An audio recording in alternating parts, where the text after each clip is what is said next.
Millionaire opens the fridge. Take whatever you want, but the little girl only asks for leftovers.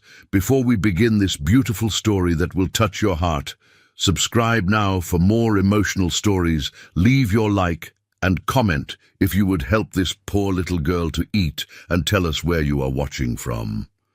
The October rain drummed against the windows of Bella Vista, Manhattan's most exclusive Italian restaurant, as Alexander Sterling adjusted his Armani tie and glanced at his Rolex. Another business dinner, another deal closed, another evening spent surrounded by people who only saw dollar signs when they looked at him. At 35, Alex had built Sterling Industries from the ground up, transforming a small tech startup into a billion-dollar empire. Yet as he sat in his usual corner booth, overlooking Fifth Avenue through floor-to-ceiling windows, he felt more alone than ever. "Mr. Sterling, your car is waiting outside," his assistant Marcus whispered discreetly, appearing at his elbow with military precision.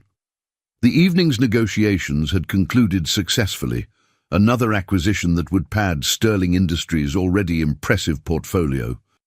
Alex nodded, shaking hands with his business partners and exchanging the usual pleasantries about golf games and summer homes in the Hamptons. As he stepped outside into the crisp October evening, the rain had intensified, creating a symphony of droplets against the restaurant's awning. His driver, James, hurried forward with an umbrella, but Alex waved him away. Sometimes he needed to feel something real, even if it was just cold rain soaking through his expensive suit. That's when he saw her. A small figure huddled against the restaurant's exterior wall, partially hidden by the shadows, but illuminated by the warm glow spilling from the windows. She couldn't have been more than 7 years old, with blonde hair plastered to her head from the rain and wearing a thin jacket that had seen better days. Her small hands were pressed against the glass, and she was staring inside with an expression that made Alex's chest tighten. Not the look of a child hoping for toys or candy, but the hollow gaze of someone who understood hunger. Alex froze mid-step, his business instincts momentarily forgotten. In all his years of success, of climbing corporate ladders and acquiring companies, he had become insulated from this kind of raw need. His world was one of boardrooms and country clubs, of catered meetings and five-star restaurants. But this little girl, standing in the rain with her face pressed against the glass like a scene from a Dickens novel, shattered that comfortable bubble. "Sir?" James's voice seemed to come from far away. "Shall I bring the car around?"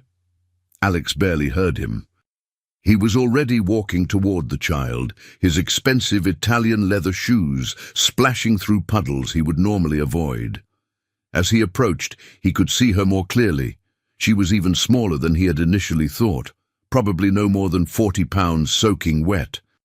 Her blonde hair, despite being drenched, caught the light in a way that seemed almost ethereal, but it was her eyes that stopped him cold, large blue, and filled with a mixture of hope and resignation that no child should ever possess. "Hey there, sweetheart," Alex said softly, crouching down to her level despite the rain soaking through his knees. His voice was gentler than it had been in years, stripped of the authoritative tone he used in boardrooms. "What are you doing out here in the rain?" The little girl turned toward him, and Alex felt his heart skip a beat. Up close, there was something hauntingly familiar about her features, the shape of her nose, the way her eyebrows curved. But before he could process that feeling, she spoke in a voice so small it was almost lost in the rain. "I'm sorry, mister. I wasn't doing anything wrong. I was just looking." Her words carried a slight tremor, whether from cold or fear Alex couldn't tell. She took a small step backward, as if preparing to run, and Alex realized she had probably been shooed away from other establishments before. "You're not in trouble, honey. I'm just worried about you being out here in this weather." Alex glanced around, looking for any sign of an adult who might be with her. The street was relatively empty, except for the usual Manhattan evening crowd hurrying past under umbrellas, no one paying attention to a small girl and a businessman in the rain. "Are you here with someone? Your parents? Or—" The child's expression shifted, a shadow crossing her face. "Mama's at home. She's sick and can't come out. I just wanted to see the food." She gestured toward the restaurant window with one small, pale hand. "It looks so warm in there." Alex felt something crack inside his chest. The simple honesty in her words, the way she said "Mama" with such love, despite their circumstances, the fact that she was standing in the rain just to look at food she couldn't have. It was breaking down walls he had spent years building around his heart. "Are you hungry, sweetheart?"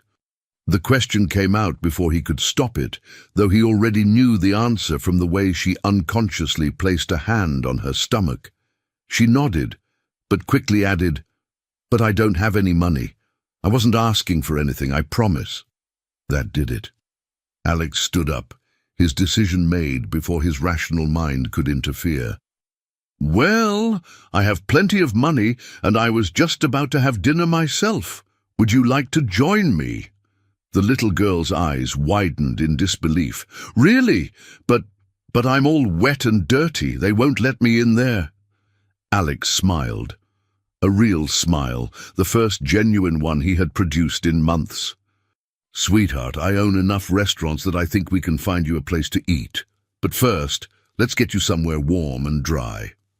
He turned to James, who had been standing nearby with the umbrella, looking concerned but professional. "James, cancel my evening appointments. We're going home." As they walked toward the black Tesla, Alex found himself studying the child's profile. There was definitely something familiar about her, a nagging sense of recognition that he couldn't quite place. She moved with careful, precise steps, the way children do when they have learned to be cautious about taking up space in the world. "What's your name, sweetheart?" Alex asked as James opened the car door. "Mia," she said quietly, climbing into the back seat with wide eyes at the car's luxurious interior. "Mia Patterson." Patterson. The name hit Alex like a physical blow, and he had to grip the car door to steady himself. It couldn't be a coincidence. Not with those eyes, not with that face. Patterson was Rachel's maiden name. Rachel, the woman who had owned his heart completely 8 years ago before disappearing from his life without explanation. As the car pulled into Manhattan traffic, Alex stared at Mia's reflection in the window, his mind racing. The timeline could work. The age was right, and those eyes. God, those were Rachel's eyes staring back at him from a face that somehow seemed to mirror his own features as well. But he pushed those thoughts away for now. Right now, there was a hungry child in his car, and that was what mattered.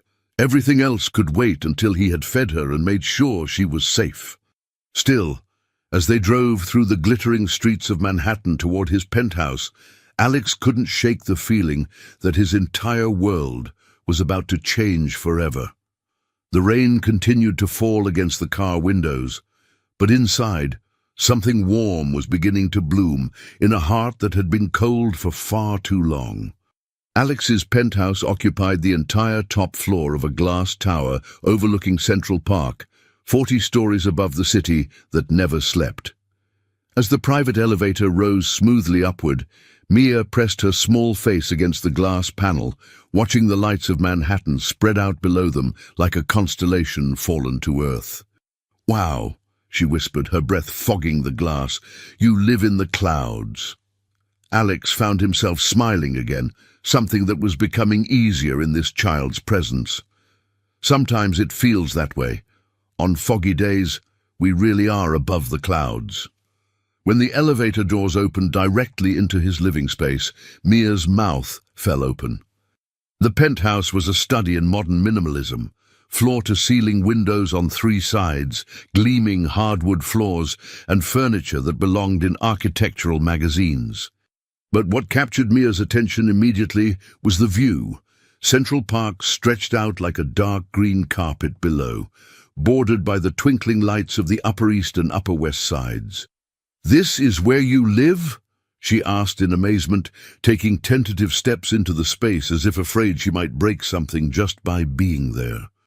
"It is," Alex confirmed, hanging his wet coat in the foyer closet. "And right now you're my guest, which means you belong here too." He watched as Mia explored the space with careful steps, her small hands clasped behind her back as if she had been taught not to touch expensive things. She paused in front of a wall of awards and photographs, Alex receiving various business honors, shaking hands with mayors and governors, cutting ribbons at charity events. But her attention lingered longest on a single photograph tucked among the others.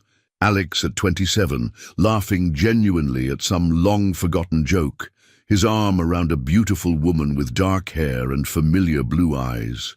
Rachel. Alex noticed where Mia was looking and felt his throat constrict. He had kept that photograph all these years, unable to explain why, even to himself. Rachel had been the one person who had seen past his ambition, who had loved him for who he was rather than what he owned. When she had disappeared from his life 8 years ago, no explanation, no goodbye, just an empty apartment and a changed phone number, it had nearly destroyed him. "She's pretty," Mia said softly, still studying the photograph. "Yes, she was," Alex replied, then quickly corrected himself. She is pretty." Something in his tone made Mia look up at him, with those impossibly perceptive blue eyes. But before she could ask any questions, Alex clapped his hands together with forced cheerfulness. "Now, let's get you into some dry clothes, and then find you something to eat. I think I have a t-shirt that might work as a dress for you." In his bedroom, Alex found one of his old MIT t-shirts, soft cotton that had been washed hundreds of times. It would hang like a nightgown on Mia's small frame, but it was clean and warm. He also grabbed a pair of thick wool socks and handed the bundle to her. "The bathroom is right through that door," he said, pointing. "Take a warm shower if you'd like. There are towels in the cabinet. I'll be in the kitchen." While Mia showered, Alex found himself standing in his gourmet kitchen, staring at the massive sub-zero refrigerator with a mixture of irony and determination. This kitchen had cost more than most people's houses, equipped with every possible appliance and gadget, yet Alex rarely used it for anything more than storing takeout containers. His housekeeper, Mrs.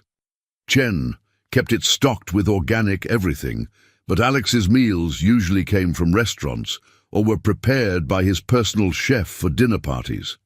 Now, faced with feeding a hungry 7-year-old, he felt suddenly inadequate. What did children eat? What did children want to eat?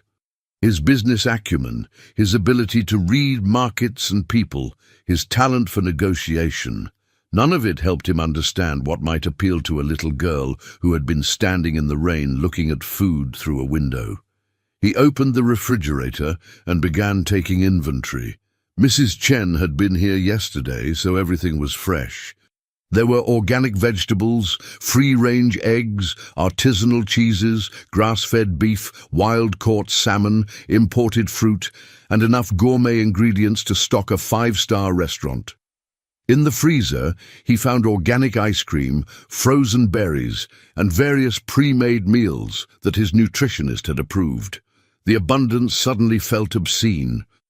Here he was, standing in front of thousands of dollars worth of premium food, while Mia had been on the street hoping for scraps. The contrast made him physically ill. 20 minutes later, he heard small footsteps on the hardwood floor. Mia appeared in the kitchen doorway, swimming in his MIT t-shirt, her blonde hair damp and combed back from her face. The wool socks came up to her knees, making her look even smaller and more vulnerable than before.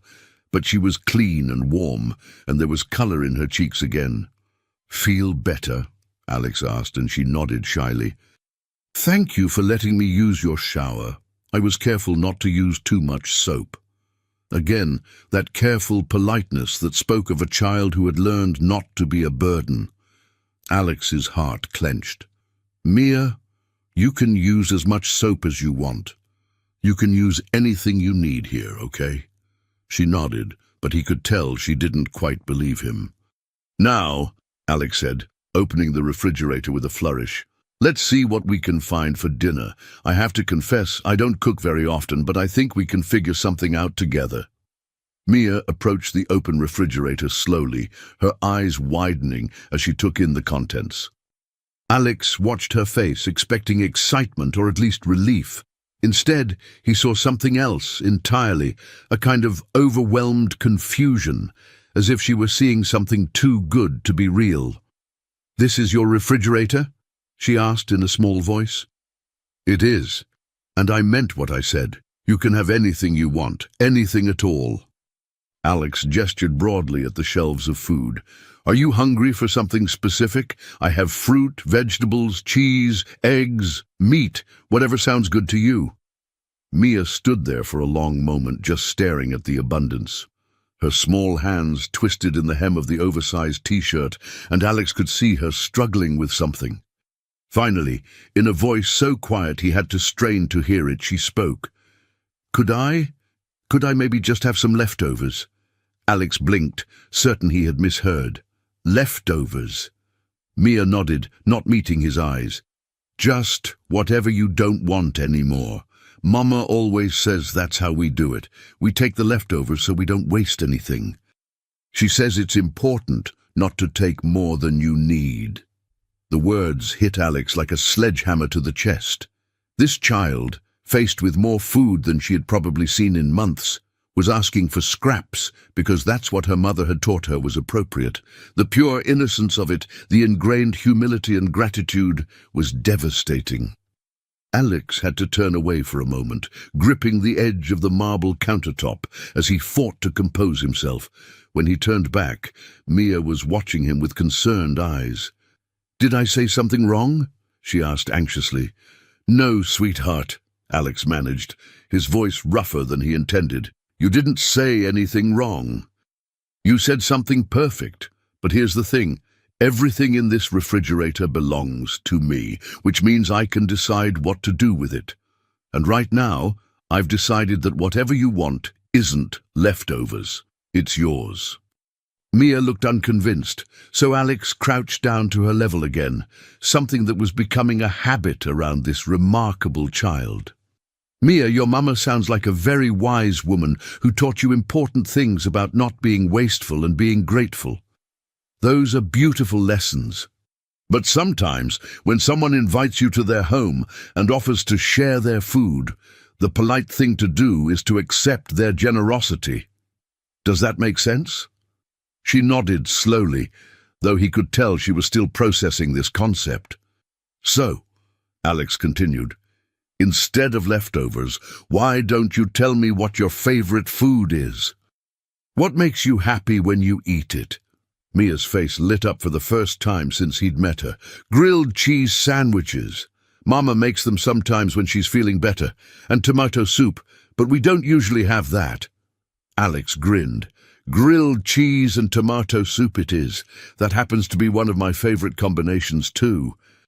For the next hour, Alex Sterling, a man who regularly negotiated multi-million-dollar deals, found himself completely absorbed in the task of making the perfect grilled cheese sandwich for a 7-year-old girl.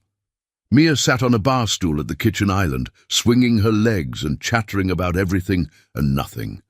She told him about the pigeons that lived outside her apartment window, about the library where she and her mama went to read books when mama felt well enough, about her favorite stuffed animal named Bear, who only had one eye, but was still the best hugger in the world. As she talked, Alex found himself studying her features more carefully. The resemblance to Rachel was undeniable. The same delicate bone structure, the same expressive eyes, the same way of tilting her head when she was thinking. But there were other features too, ones that made his hands shake slightly as he buttered the bread. The shape of her ears, the way her nose crinkled when she laughed, the stubborn set of her chin when she was determined about something. "Mr. Alex?" Mia's voice broke through his thoughts. "Just Alex is fine, sweetheart." "Alex, are you a daddy?" The question came out of nowhere, innocent and direct, in the way only children could manage. Alex nearly dropped the spatula. "No, Mia, I'm not a daddy." "How come? Don't you want to be?" Such a simple question, but it opened wounds Alex had spent years learning to ignore. He had wanted to be a father once, had dreamed of it with Rachel, had even looked at engagement rings before she disappeared. But those dreams had died with her absence, and he had convinced himself that his work was enough, that success could fill the hollow spaces in his life. I never found the right person to be a daddy with," he said finally, which wasn't entirely a lie. "Mama says my daddy was a good man, but he didn't know about me. She says sometimes good people miss each other because life is complicated." Mia swung her legs thoughtfully. "Maybe you missed each other too." The words were so innocent, so matter-of-fact, but they pierced through Alex's carefully constructed defenses like arrows. Could it be possible? Could Rachel have been pregnant when she left? Could this extraordinary child be? The grilled cheese started to smoke, and Alex quickly flipped it, grateful for the distraction. When he served Mia her sandwich and soup, cut into perfect triangles the way he remembered liking them as a child, she took her first bite and closed her eyes in bliss. "This is the best grilled cheese in the whole world," she declared solemnly. Alex watched her eat with an intensity that surprised him. Every bite she took seemed to heal something broken inside his chest.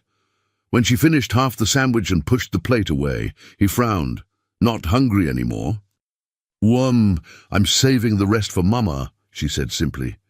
"She doesn't eat much when she's not feeling good, but she might want some later." And just like that, Alex Sterling, billionaire, corporate mogul, man who had everything money could buy, felt his heart break completely open for a 7-year-old girl who thought of her sick mother even when she was finally getting enough to eat. Outside the penthouse windows, the rain had stopped, and the lights of Manhattan twinkled like earthbound stars. But inside, something much brighter was beginning to shine. 3 hours later, Alex found himself in the most surreal situation of his adult life, sitting cross-legged on his imported Italian marble floor, teaching a 7-year-old girl how to play chess with a set that had once belonged to a Russian grandmaster. Mia was a quick learner, her small fingers carefully moving the ornate pieces as she absorbed the rules with startling intelligence. "So the queen is the most powerful piece?" she asked, holding up the carved ivory figure and examining it in the lamplight. "She is. She can move in any direction as far as she wants. She's the one who really runs the kingdom." "Like Mama," Mia said matter-of-factly. "She takes care of everything, even when she's sick." Alex's chest tightened again. Every casual comment from this child revealed more about her life, about the strength and love that had shaped her despite their circumstances. "Tell me about your mama, Mia." "What's she like?" Mia's face brightened immediately. "She's the best mama in the whole world. She's really smart. She knows about books and computers and how to fix things when they break. And she makes up the most amazing bedtime stories. She's just sick right now, but the doctor says she might get better." "Might get better?" Alex's parental instincts he hadn't known he possessed, immediately went on high alert. "What kind of sick?" "The tired kind," Mia said, with the matter-of-fact acceptance that only children could manage when dealing with adult problems they didn't fully understand. "She sleeps a lot, and sometimes she can't get out of bed. The doctor gave her medicine, but it's expensive, so she doesn't take it very much." Alex felt anger rising in his chest, not at Rachel, but at a system that forced a sick woman to ration her medication because of cost.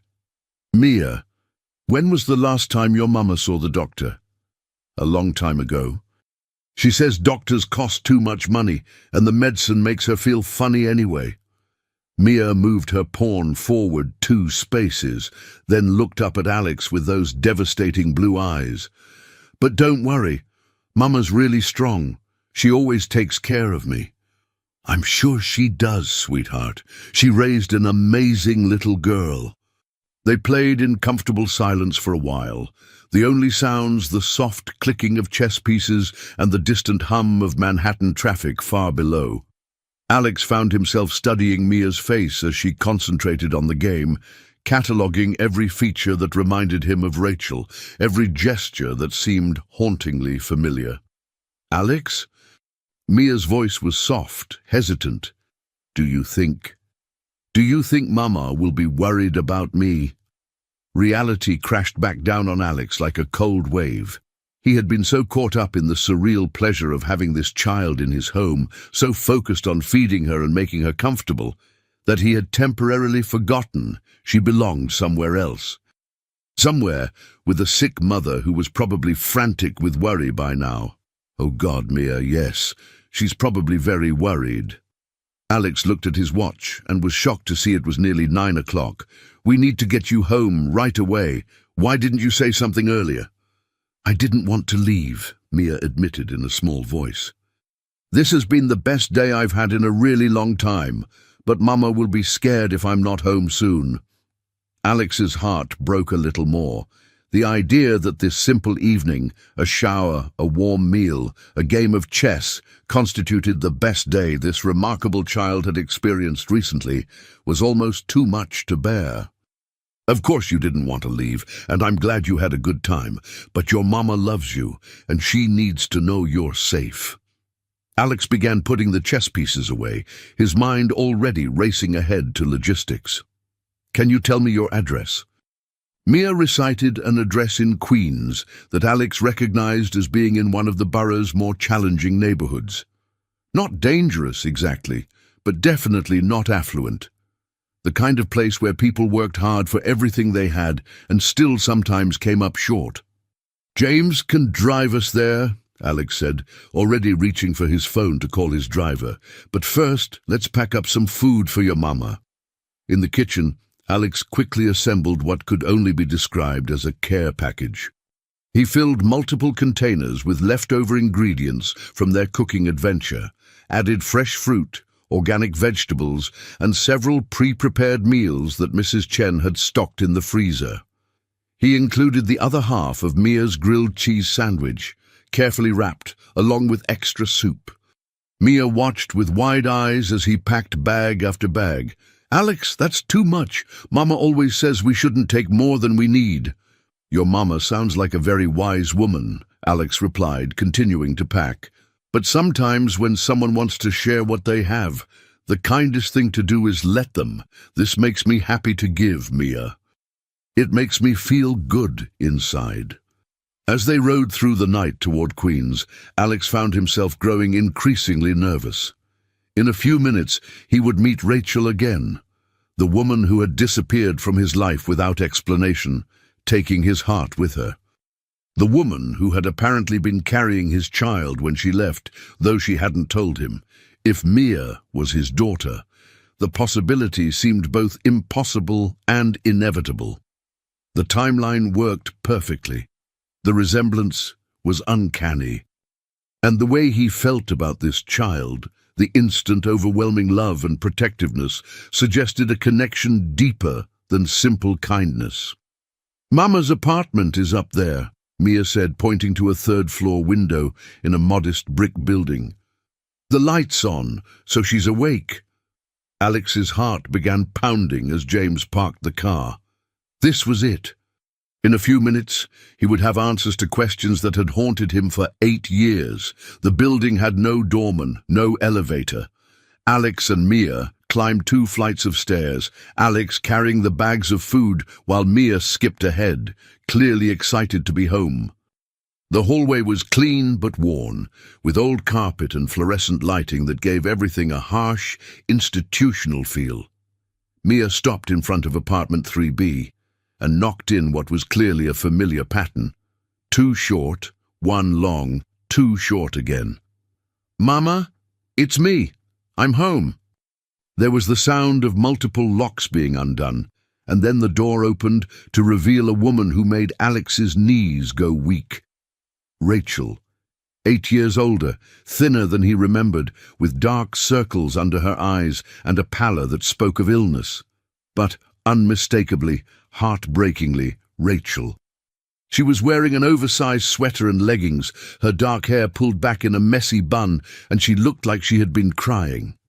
"Mia! Oh my God, baby, where have you been? I've been so worried." Rachel's words died as her gaze moved from her daughter to the man standing behind her in the hallway. For a moment that seemed to stretch into eternity, they stared at each other. Rachel's face went through a series of emotions: shock, disbelief, fear, and something that might have been joy before settling into careful blankness. "Hello, Rachel," Alex said softly, his voice rough with 8 years of unspoken words. "Alex." Her voice was barely a whisper. "What? How? Why are you with my daughter?" "Mama, this is Alex. He saved me from the rain and gave me dinner and taught me chess, and he's really nice, and he brought you food." Mia's excited chatter broke the tension, and she tugged on Rachel's sweater. "I told him you were sick and he wanted to help." Rachel's eyes moved from Alex to Mia and back again, and Alex saw the exact moment when understanding dawned. Her face went white, and she reached out to steady herself against the doorframe. "Oh my God," she whispered. "Rachel, we need to talk," Alex said gently. "But first, Mia says you haven't been feeling well. I brought some food and I think—" "You can't be here," Rachel interrupted, her voice panicked. "You can't just show up here with her. You don't understand." "Mama?" Mia's voice was small, confused. "What's wrong? Why are you upset? Alex is nice. He helped me." Rachel looked down at her daughter, and Alex saw her force herself to calm down for Mia's sake. The love between them was palpable, beautiful, and heartbreaking all at once. "I'm not upset with you, baby. You didn't do anything wrong." Rachel's voice was steady now, though Alex could see her hands shaking. "Mr. Sterling was very kind to help you. Can Alex come inside? He brought you soup and grilled cheese and lots of other food. He said it would make him happy to share." Rachel's eyes met Alex's over Mia's head, and in that look was 8 years of pain, regret, and desperate love. Finally, she stepped aside. "Come in, Alex. I suppose it's time." As Alex stepped into the small apartment, carrying bags of food that probably cost more than Rachel's monthly rent, he felt his entire world shifting on its axis. The living room was tiny but clean, with second-hand furniture arranged to maximize space. Children's books were stacked neatly on a coffee table made from an old trunk, and Mia's artwork covered one wall like a gallery. It was a home filled with love, even if it lacked material abundance. "Mia, sweetheart, why don't you go get ready for bed?" Rachel said, her voice carefully controlled. "Mr. Sterling and I need to talk." "Can Alex read me a story? He has a really nice voice." "Not tonight, baby. Maybe another time." Mia looked disappointed but obediently headed toward what Alex assumed was her bedroom, calling over her shoulder, "Thank you for everything, Alex. Today was perfect." When they were alone, Rachel and Alex stood facing each other across 8 years of silence and hurt. She looked fragile, breakable, nothing like the confident woman he had fallen in love with. But her eyes, those blue eyes that Mia had inherited, were still the same, still capable of seeing straight through to his soul. "She's mine, isn't she?" Alex's voice was barely audible. Rachel closed her eyes, and when she opened them, they were filled with tears. "Yes," she whispered, "Mia is your daughter." The words hung in the air between them like a bridge spanning an impossible chasm. Alex felt the world tilt, felt everything he thought he knew about his life rearrange itself around this single, earth-shattering truth. He was a father. He had been a father for 7 years without knowing it. And the woman he had never stopped loving had been raising their child alone, sick and struggling, while he lived in a penthouse 40 miles away. Outside the small apartment windows, the lights of Queens twinkled like distant stars, and somewhere in the distance, a siren wailed. But inside apartment 3B, 3 hearts beat in synchrony, finally brought together by fate, rain, and a little girl's simple request for leftovers.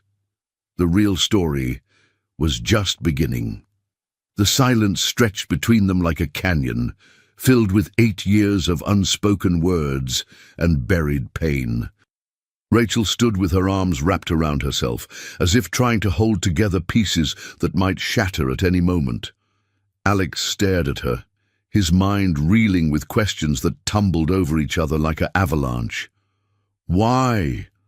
The single word came out hoarse, raw with emotion. Why didn't you tell me? Rachel's laugh was bitter, broken. Tell you what, Alex, that I was pregnant, that I loved you so much it was killing me to watch you choose your company over everything else, including us. That's not. I never. Alex started, but Rachel held up a hand. Do you remember the night before I left? Really remember it? Her voice was quiet, but it cut through him like a blade. You cancelled our dinner because of some emergency board meeting, the 3rd time that week. I sat in that restaurant alone for 2 hours, watching couples laugh and talk and actually see each other, while I waited for a man who was too busy building an empire to notice that the woman who loved him was disappearing right in front of his eyes. The memory hit Alex like a physical blow. He had been in the middle of a hostile takeover, working 18-hour days, living on coffee and ambition. Rachel had seemed understanding, supportive even. He had never realized. I was building that empire for us, he said desperately, for our future, for the family we talked about having someday. Someday. Rachel's smile was heartbreaking. That was always your answer, wasn't it? Someday we'd take that trip to Italy. Someday we'd buy the house with the big backyard. Someday we'd start a family. But someday never came, Alex, because there was always another deal, another acquisition, another mountain to climb. Alex felt the truth of her words like ice in his veins. He remembered those conversations, remembered promising her things would slow down after the next big project. But there had always been another project, another goal, another summit to reach. So when I found out I was pregnant, Rachel continued, her voice growing stronger with each word, I realized I had a choice. I could try to fit our child into the scraps of time you had left over from Sterling Industries, or I could give her a life where she was actually wanted, actually prioritized. I would have wanted her, Alex said fiercely. I would have prioritized both of you if I had known. Would you? Rachel's eyes flashed with old anger. Really? Because I tried to tell you that night, Alex. I waited until after midnight for you to come home from that emergency meeting. And when you finally walked through the door, you were already on the phone with Tokyo, planning your next move. You held up one finger to silence me when I started to speak, and you talked for 45 minutes about market projections while I sat there with pregnancy test results in my hand. The memory came flooding back with devastating clarity. That phone call with his international partners, the deal that had been worth millions. Rachel sitting on their couch, looking pale and tired, trying to get his attention, him gesturing for her to wait while he paced the living room, mind completely focused on business strategies. "Oh, God," he whispered. "Rachel, I'm so sorry. I didn't know. I didn't realize." "I know you didn't," she said softly, and the forgiveness in her voice somehow made it worse. That was the problem. You didn't realize I existed anymore unless I was convenient for your schedule. They stood facing each other across the small living room, years of hurt and misunderstanding between them. From Mia's bedroom came the soft sounds of a child getting ready for sleep, water running, drawers opening and closing, the creak of an old bed. "I left the next morning while you were at the office," Rachel continued. "I packed everything I could carry and got on a bus to Queens. I found a job as a computer programmer for a small company, saved every penny I could, and prepared to raise our daughter alone." Our daughter. Alex said the words like a prayer, like a revelation. Mia is really mine. "She's ours," Rachel corrected gently. "She always has been, even when you didn't know she existed." Alex sank onto the worn couch, his legs suddenly unable to support him. 7 years. He had missed 7 years of his daughter's life. First steps, first words, first days of school, bedtime stories, scraped knees, birthday parties, an entire childhood he would never get back. "What's she like?" he asked desperately. "I mean, I can see she's amazing, but tell me about her. Tell me everything." Rachel's expression softened, and for the first time since he had arrived, Alex caught a glimpse of the woman he had fallen in love with all those years ago. "She's brilliant," Rachel said, settling into a threadbare armchair across from him. "Reading at a 5th grade level, though she's only in 2nd grade. She loves puzzles and books and asking questions about how everything works. She taught herself to play chess online using library computers." Rachel paused, a small smile playing at her lips. "She gets that from you, I think, that need to understand how systems work." "And from you too," Alex said. "You were always the smartest person in any room." They looked at each other for a moment, remembering what they had once been to each other before pride and ambition had torn them apart. "She's also incredibly empathetic," Rachel continued. "She notices when other kids are sad or lonely, and she always tries to help. Last month she gave her lunch to a classmate who forgot his lunch money, then told me she wasn't hungry when I asked why she didn't eat." Alex felt his chest tighten with pride and heartbreak. His daughter, their daughter, was everything he could have hoped for and more. "Rachel, about tonight, I didn't plan any of this. I just saw her standing in the rain and she looked so—" He struggled for words. "She looked like she needed someone to care about her, and I couldn't walk away." "I know," Rachel said quietly. "Mia told me what happened. She said you were kind to her, that you treated her like she mattered. She does matter. She matters more than I can even process right now." Alex leaned forward, his hands clasped tightly together. "Rachel, I want to be part of her life. I want to be her father, not just biologically, but really truly be her father. I know I don't deserve that chance, and I know I screwed up 8 years ago, but please, please give me the opportunity to do better." Rachel was quiet for a long moment, studying his face. "Alex, you can't just decide to be a parent because you feel guilty. Children aren't projects you can manage or problems you can solve with money and good intentions. They need consistency, stability, someone who shows up even when it's inconvenient." "I know that now," Alex said urgently. "I've learned. God, Rachel, I've learned so much about what really matters. This evening with Mia, watching her eat dinner, playing chess with her, just talking to her, it was better than closing any deal I've ever made. She lights up everything around her." "She does," Rachel agreed, her voice filled with maternal pride. "But Alex, she's also been through a lot. We've been through a lot. I've been sick for almost a year now, and some days I can barely get out of bed. Mia has learned to be incredibly self-sufficient because she's had to be. She's seen me collapse from exhaustion, watched me choose between buying her school supplies and buying groceries, held my hair back when the medication made me sick." Alex felt rage building in his chest, not at Rachel, but at the unfairness of it all. While he had been living in luxury, making money he couldn't even spend, his daughter had been taking care of her sick mother and going hungry. "What kind of sick?" he asked gently. "Mia mentioned you were tired, but she didn't really understand." Rachel took a shaky breath. "Lupus. It's an autoimmune disorder. Some days are better than others, but the medication is expensive, and I don't have insurance through my current job. I've been rationing pills, trying to make them last longer." "Jesus, Rachel, why didn't you call me? Why didn't you ask for help?"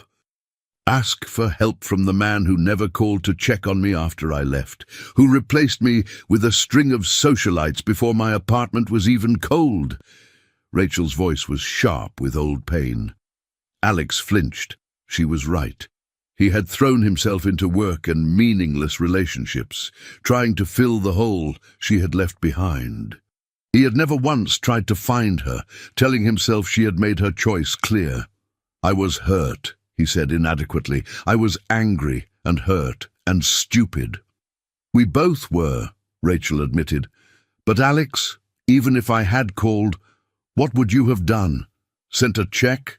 Hired someone to take care of the problem so you didn't have to deal with it personally? The accusation stung because it might have been true. 8 years ago, that might have been exactly what he would have done. But tonight, holding Mia's small hand as they walked to his car, watching her face light up over a grilled cheese sandwich, something fundamental had shifted inside him. I would have tried to solve it the wrong way, he admitted. You're right. 8 years ago, I probably would have thrown money at the situation and thought that was enough. But I'm different now, Rachel. Or maybe I'm finally becoming who I was supposed to be all along. From the bedroom came Mia's voice. Mama, can I have some water? Of course, baby, Rachel called back, starting to rise from her chair. But Alex was already moving. Let me, he said quietly. Please. Rachel hesitated, then nodded. Alex found Mia tucked into a narrow single bed, surrounded by stuffed animals and covered with a quilt that looked handmade. The room was small but cozy, with drawings and photos covering every available wall space. A small bookshelf overflowed with library books and worn paperbacks. Hey, sweetheart, Alex said softly, filling a cup with water from a small sink in the corner. How are you feeling? Good, Mia said, accepting the cup gratefully. Alex, are you and Mama old friends? The question was so innocent, but it carried the weight of everything Alex was still trying to understand. We are, sweetheart. We knew each other a long time ago. I thought so. Mama got that look she gets when she's remembering something important. Mia took a sip of water, studying Alex's face. Are you going to come visit us again? Alex's throat constricted. Would you like me to? Yes, please. You're the nicest grown-up I've met in a really long time. And Mama seemed happy to see you, even though she was sad too. Out of the mouths of babes. This 7-year-old had read the situation more clearly than either of the adults involved. Mia, can I ask you something? She nodded solemnly. Are you happy? I mean, really happy? Mia considered this with the seriousness of a much older person. Most of the time, I love Mama, and she loves me, and we take care of each other. But sometimes I wish. She trailed off, looking uncertain. You can tell me anything, sweetheart. Sometimes I wish I had a daddy, she whispered. Not because Mama isn't enough, because she's the best Mama ever. But sometimes I see other kids with their daddies at school or at the park, and I wonder what that would be like. Alex had to grip the edge of the bed to keep from collapsing. The simple honesty of her words, the longing in her voice broke his heart completely. Mia, he said carefully, what if I told you that your daddy never knew about you, but now that he does, he wants very much to be part of your life? Her eyes went wide. Really? You mean he's not dead or mean? Mama always said he was a good man who just didn't know. Your Mama was right. He is a good man, and he didn't know. But now he does, and he thinks you're the most amazing little girl in the entire world. Mia stared at him for a long moment, and Alex could practically see the wheels turning in her bright mind. Alex, she said slowly, are you my daddy? The question hung in the air between them like a bridge waiting to be crossed. Alex looked into his daughter's eyes so much like his own, like Rachel's, and felt his entire world realign itself around this single perfect moment. Yes, sweetheart, he whispered, I'm your daddy. Mia launched herself into his arms with such force that he nearly fell off the bed. She wrapped her small arms around his neck and held on tight, and Alex felt 7 years of missed hugs and bedtime stories and father-daughter moments crash over him like a wave. I knew it, she whispered against his shoulder. I knew you felt like family. Alex held his daughter, and let himself cry for the first time in years. Through the thin walls, he could hear Rachel crying too, and he knew that whatever happened next Whatever they had to work through, this moment had changed everything. When Mia finally pulled back, her face was radiant with joy. "Does this mean I can call you Daddy?" "If you want to," Alex managed through his tears. "I would be honored." "Daddy," she said, testing the word like it was made of spun gold. "Daddy, are you going to stay with us now?" Alex looked toward the doorway where Rachel stood, tears streaming down her face. Their eyes met across the small room, and Alex saw something he hadn't dared hope for, the possibility of forgiveness, of second chances, of becoming the family they were always meant to be. "I'm going to try, sweetheart," he said, never taking his eyes off Rachel. "I'm going to try very, very hard." The next morning arrived grey and drizzling, matching the uncertainty that filled Rachel's small apartment. Alex had spent the night on the couch, despite his repeated offers to get a hotel room. Rachel had insisted he stay, though neither of them had slept much. They had talked until nearly dawn, 8 years of hurt and misunderstanding, spilling out in careful whispers while Mia slept peacefully in the next room.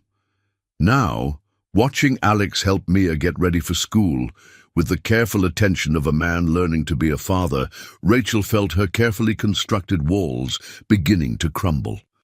He had braided Mia's hair, badly, but with such gentle concentration that it made Rachel's chest ache. He had helped her pack her lunch, asking questions about what she liked and didn't like, memorizing every detail as if her preferences were the most important information in the world. "Daddy, will you walk me to school?" Mia asked, and the word still sounded like a miracle every time she said it.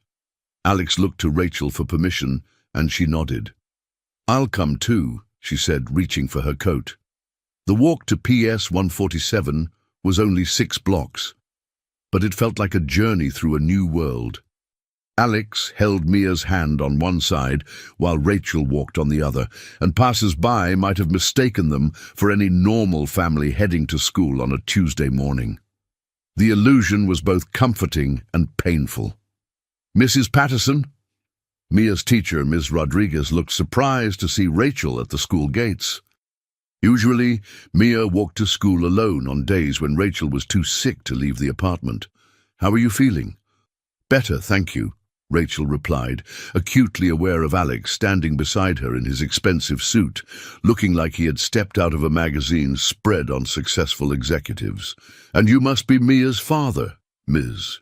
Rodriguez said, extending her hand to Alex with a warm smile. "Mia talks about you all the time." Alex blinked in surprise, and Rachel felt her heart skip. Mia talked about her father, a father she had never met. "She does?" Alex asked, shaking the teacher's hand. "Oh yes, she writes stories about adventures you have together. Just last week she wrote about how you taught her to fly airplanes and took her to see the Northern Lights." Ms. Rodriguez laughed. "Such imagination, but I can see where she gets it. The resemblance is remarkable." After dropping Mia off and watching her run toward her classroom with her backpack bouncing, Alex and Rachel walked home in contemplative silence. The normalcy of the school routine, the casual assumption that they were a family unit, had highlighted just how much their daughter had been missing. "She's been writing stories about me?" Alex asked as they climbed the stairs to Rachel's apartment. "She's been writing stories about having a father," Rachel corrected gently. She gave him your face, apparently." Inside the apartment, with Mia safely at school and the pretense of normalcy stripped away, the weight of their situation settled over them like a heavy blanket.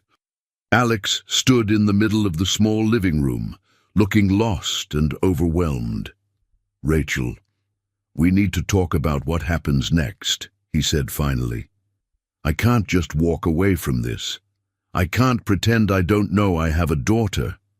"I wouldn't ask you to," Rachel replied, settling into her chair. The morning's exertion had tired her more than she wanted to admit, and she could feel the familiar ache in her joints that signaled a flare-up coming. "But Alex, this isn't going to be simple." You can't just step into our lives and expect everything to be perfect. I know that, but Rachel, look at this place. Alex gestured around the small apartment.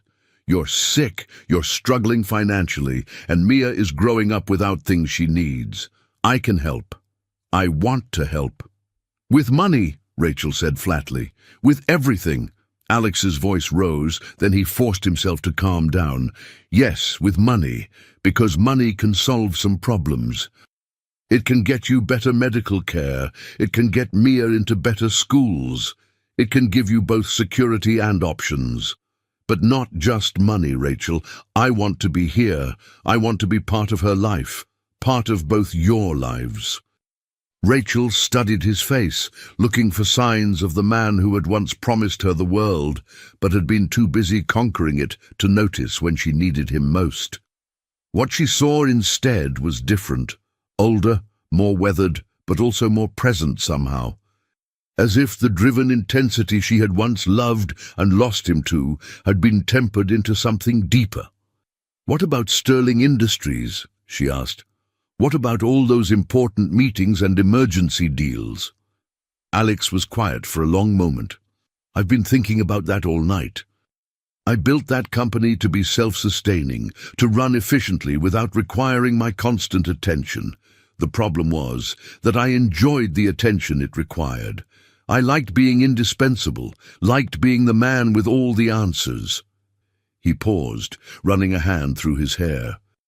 "But last night, holding Mia, watching her face when she realized I was her father, I've never felt more important or more needed in my entire life. Alex, you can't just abandon your company because you're feeling emotional about discovering you have a daughter." "I'm not abandoning anything. I'm reorganizing my priorities." Alex sat down across from her, leaning forward with the same intensity he had once brought to business negotiations. "I have excellent people running every division of Sterling Industries. I can delegate more, work remotely when necessary, focus on strategic oversight rather than day-to-day operations. And when the next crisis comes, when someone needs you to save a multi-million-dollar deal, then they'll have to save it themselves, or it wasn't a deal worth saving." Alex's voice was firm, certain. "Rachel, I lost you once because I prioritized the wrong things. I'm not going to lose Mia the same way. I'm not going to lose you again either, if you'll give me another chance." The words hung between them, heavy with promise and years of hurt. Rachel wanted to believe him, wanted to trust that this time would be different. But she had learned to be cautious with her heart, especially where Alex Sterling was concerned. "It's not that simple," she said quietly. "We're not the same people we were 8 years ago. I'm sick, Alex. Some days I can barely function. Mia has learned to be incredibly independent because she's had to be. You're walking into a situation that's already complicated and difficult." "Then we'll figure it out together," Alex said simply. "Rachel, what would it take? What would I need to do to prove to you that I'm serious about this, about being the man you and Mia need me to be?" Before Rachel could answer, her phone rang. The caller ID showed Dr. Martinez's office, and Rachel felt her stomach clench with familiar anxiety. Calls from the doctor's office were rarely good news. "I have to take this," she said, answering the phone. "Hello?" Alex watched as Rachel's face went pale, then determined, then scared. She asked several short questions, made an appointment for the following week, and hung up with shaking hands. "What is it?" Alex asked, already moving to her side. "My test results came back. The lupus is getting worse, and there are some complications with my kidneys." Rachel's voice was steady, but Alex could see the fear in her eyes. "Dr. Martinez wants to start me on a new treatment protocol immediately. It's expensive." "How expensive?" "The medications alone will be about $8,000 a month, plus regular monitoring, possible hospitalization if things get worse." Rachel laughed bitterly. "I was barely managing the current treatment. This is impossible." Alex felt something fierce and protective rise in his chest. "No, it's not impossible. I'll pay for it. I'll pay for everything. Alex, I can't let you. You can't stop me, he said firmly. Rachel, this is my daughter's mother we're talking about.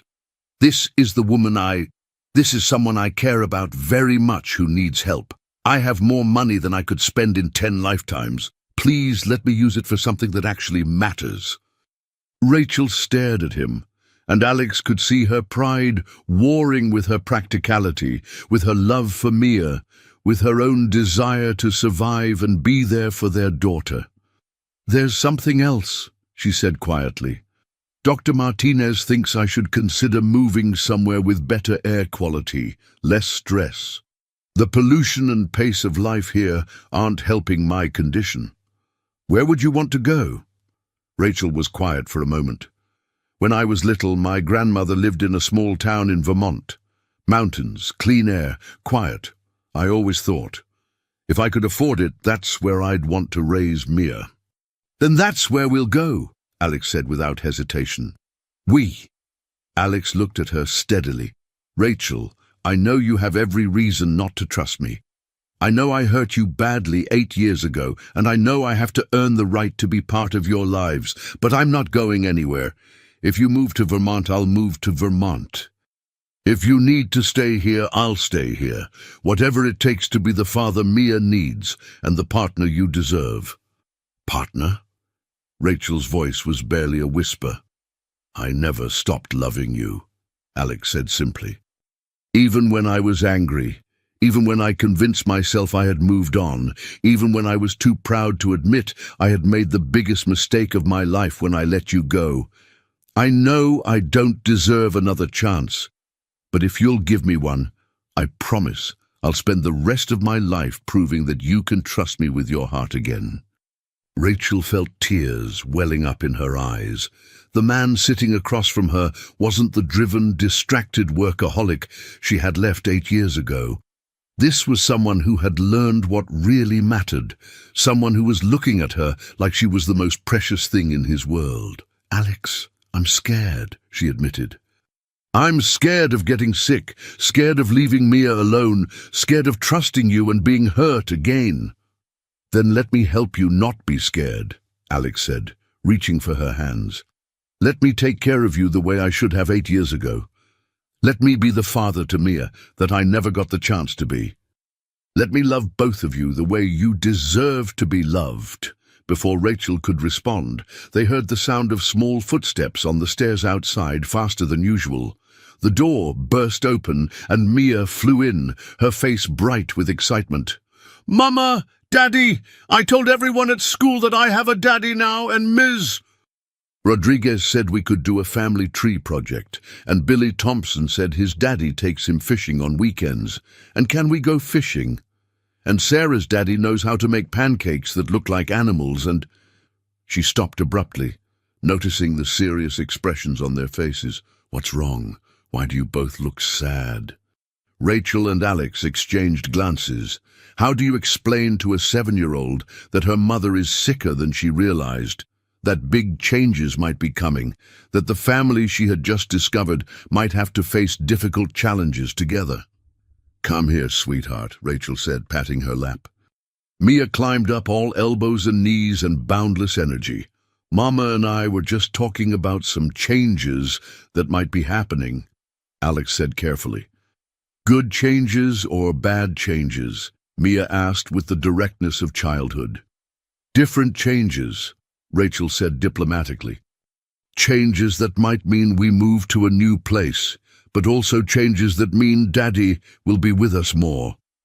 Mia's face lit up. Really? Daddy's going to live with us? Alex looked at Rachel, asking permission with his eyes. She nodded almost imperceptibly. If that's what you want, sweetheart, Alex said, I want to be with you and Mama every day. I want to help take care of both of you. Yes, Mia threw her arms around Alex's neck. Yes, yes, yes, this is the best day ever. Over their daughter's head, Alex and Rachel looked at each other with a mixture of hope and terror. They were walking into uncharted territory, carrying years of hurt and love and uncertainty. But for the first time in 8 years, they were walking into it together, Outside, the grey morning was giving way to tentative sunshine, and somewhere in the distance, a church bell chimed the hour. Inside apartment 3B, a family was slowly, carefully, beginning to rebuild itself from the fragments of the past. 6 months later, the morning sun streamed through the wide windows of the farmhouse Alex had bought in Stowe, Vermont, painting golden rectangles across the hardwood floors. The house sat on 20 acres of rolling hills, with a view of the Green Mountains that took Rachel's breath away every morning. It was everything she had dreamed of during those difficult years in Queens: space, clean air, and a peace that seemed to seep into her bones and help her heal. Rachel stood in the kitchen, watching through the window as Alex and Mia worked together in the vegetable garden they had planted in the spring. Mia was chattering excitedly about something, her small hands dirty with soil as she helped Alex stake tomato plants. The sight of them together, her daughter and the man who had become the center of both their worlds, still sometimes felt like a dream she might wake up from. The new treatment protocol had worked better than anyone had dared hope. The cleaner air, reduced stress, and proper medication had given Rachel her life back in ways she had forgotten were possible. She had energy again, could keep up with Mia's boundless enthusiasm, could work part-time for a software company that valued her skills and allowed her to work remotely. Most importantly, she could be present for the 1,000 small moments that made up a childhood. "Mama, come see!"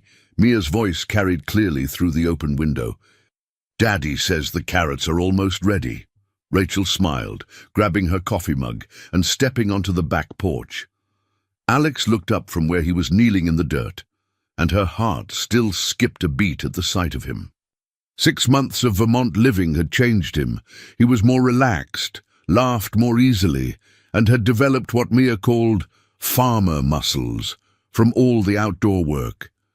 He came up to visit the farmhouse every week, sometimes staying for days at a time, slowly building the relationship with his daughter that should have existed from the beginning. "Look, Mama!"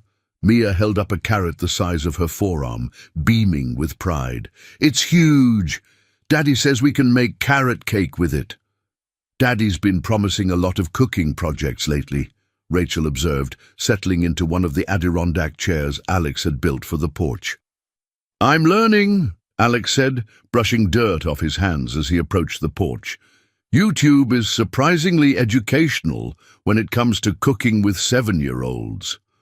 They had settled into this rhythm over the months, Alex dividing his time between his restructured responsibilities at Sterling Industries and his new life in Vermont.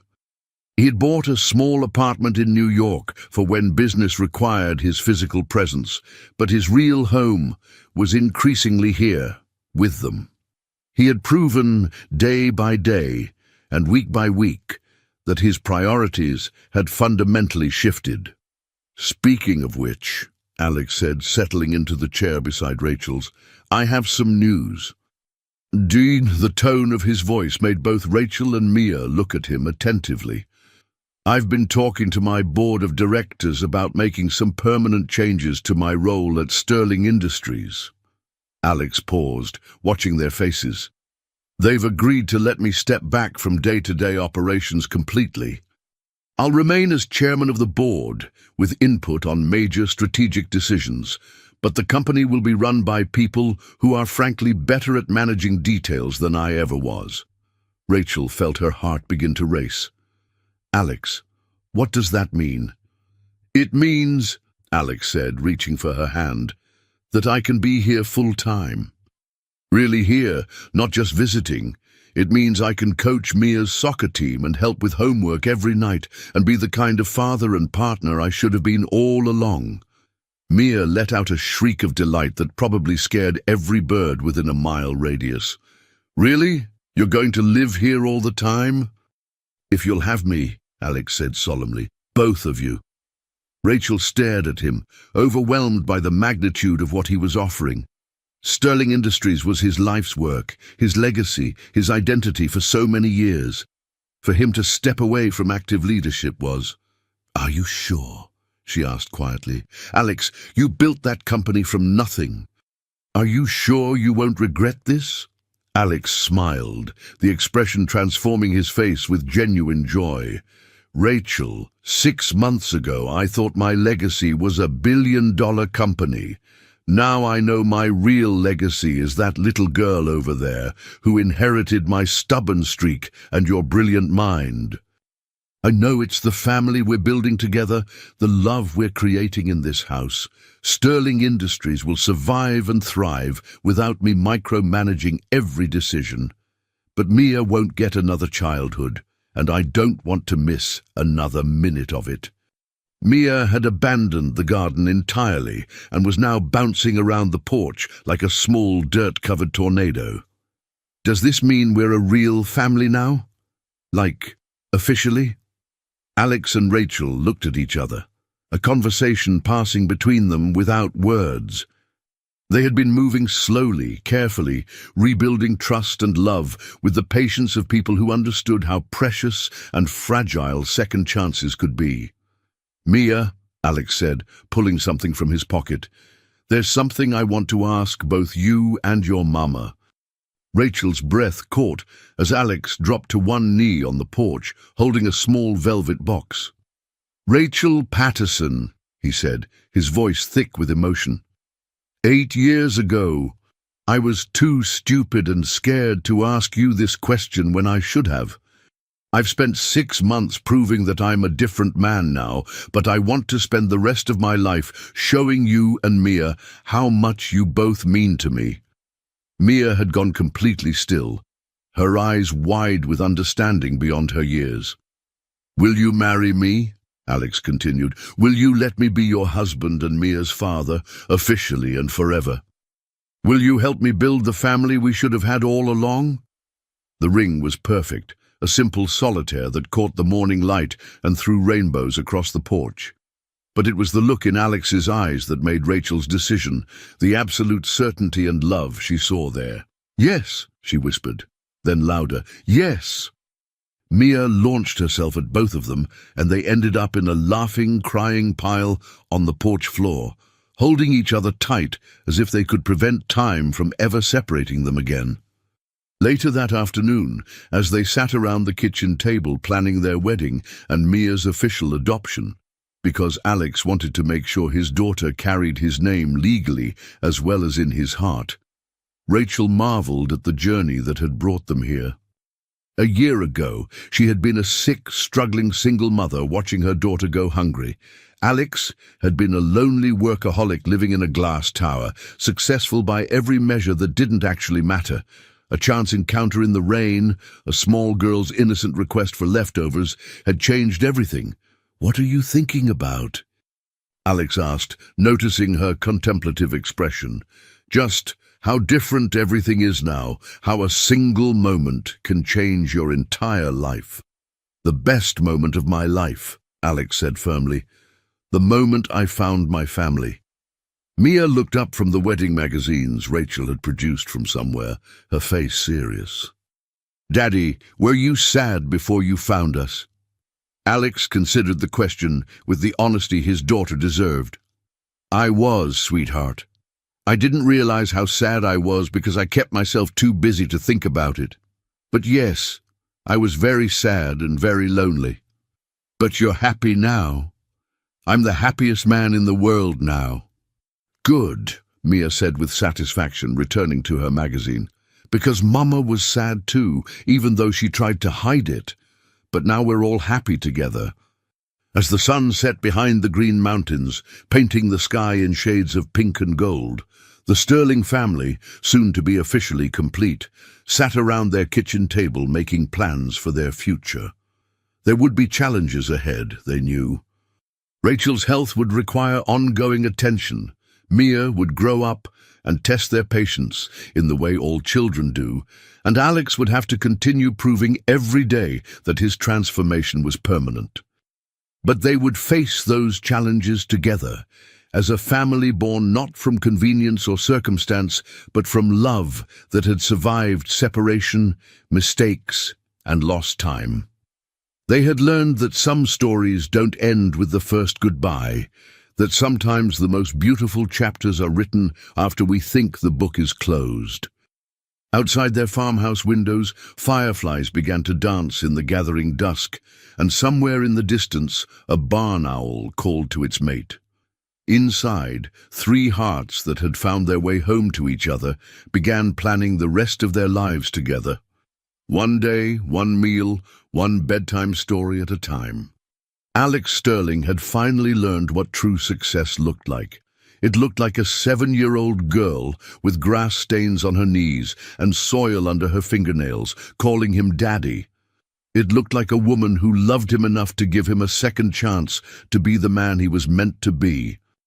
It looked like a farmhouse filled with laughter and the promise of forever. And it had all started with a simple request. Could I maybe just have some leftovers? Some leftovers had become a lifetime of plenty, and the millionaire who thought he had everything discovered that he had been living in poverty until the day he opened his heart to a hungry little girl standing in the rain.